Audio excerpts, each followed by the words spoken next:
En principi és una cursa essencialment popular, però això no vol dir que no vinguin atletes, no puguin venir atletes de força nivell i es facin unes bones marques a la cursa.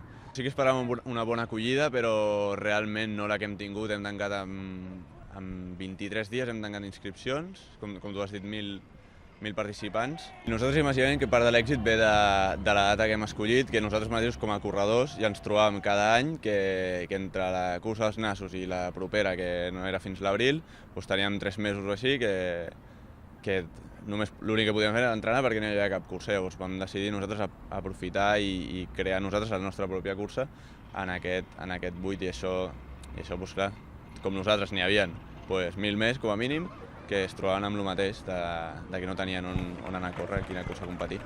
La cursa en un principi pretenia ser un referent esportiu, un esdeveniment esportiu a tota Catalunya, un referent, i a més,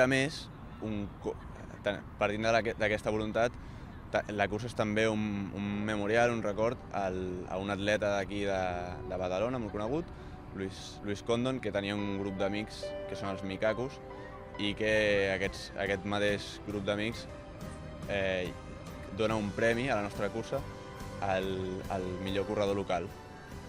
Llavors, a més, des de la nostra associació, part dels diners que recaptem d'aquesta cursa aniran a la Fundació Badalona contra el Càncer. El 19 de febrer, vine a córrer!